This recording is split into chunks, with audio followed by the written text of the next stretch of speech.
Comemorando 10 anos, o maior congresso educacional do Brasil foi realizado em Aracruz, onde mais de 3.000 educadores participaram de oficinas e palestras temáticas, com renomados profissionais da área pedagógica do Brasil. Está aqui o professor Geraldo Peçanha e vai falar um pouquinho pra gente dessa questão, professor, que muitos adultos hoje não conseguem escrever bem. Não tem essa prática de escrever bem, apesar de ter feito um bom ensino médio, apesar de ter feito um bom ensino fundamental. Qual o fator que atribui isso, professor?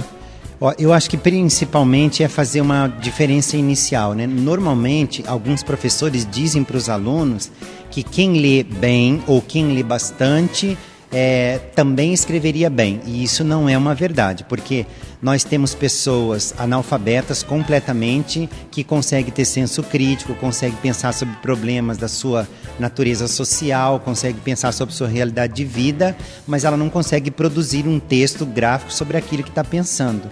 O que eu quero deixar claro é que o senso crítico pode advir de leituras, pode advir de percepção, de formação social, pode vir de convivência social de grupos como igreja, como partidos políticos, e isso dá o que nós chamamos de senso crítico. O senso crítico é tão somente o processo de leitura, seja leitura de mundo, ou leitura da palavra, ou leitura da imagem, ou do universo social.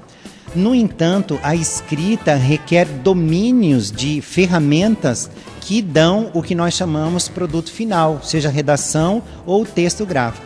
Então, o sujeito, para escrever bem, ele tem que ter, obviamente, um senso crítico que advém dessas condições dele de fazer outras leituras, mas vem principalmente de uma condição de treinamento, ou seja, de habilidades que foram repassadas para ele, e essas habilidades dão condição, por exemplo, dele produzir uma frase com sentido completo.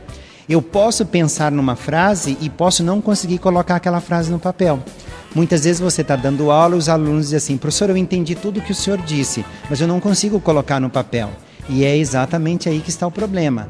A tessitura da escrita requer o domínio de ferramentas e essas ferramentas a escola faz a transmissão para o aluno. E é aí que está o problema. Então nem sempre aquela pessoa que tem o hábito de ler cotidianamente vai saber escrever corretamente. Exatamente. Eu posso ter um indivíduo que lê compulsivamente, inclusive, mas que não tem a tessitura na ponta dos dedos.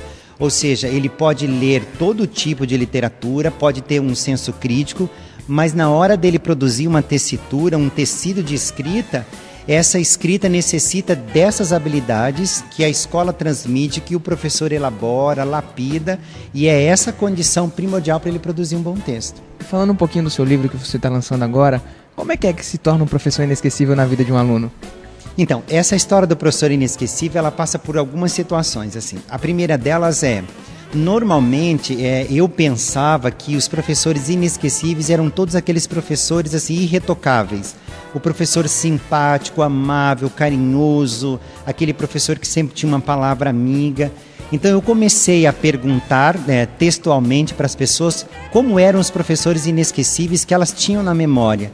E a surpresa foi grande quando eu percebi que a maioria das pessoas tem como professor inesquecível aquele professor que cobrou muito. Quase como aquela frase que diz: só há crescimento se houver perda, né? O professor inesquecível foi aquele que fez o aluno perder intervalos, recreios, férias lendo um livro porque estava de recuperação.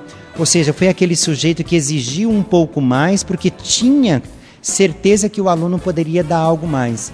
Então, óbvio que muitos, coincidentemente, têm o carinho, o afeto, a palavra amiga condicionada a esse processo. Mas a maioria dos professores que se tornaram inesquecíveis para todos nós, eles tinham, além de tudo isso, de afeto, de carinho, de afetividade, um jeito muito especial para espremer e tirar o sumo que todos nós temos.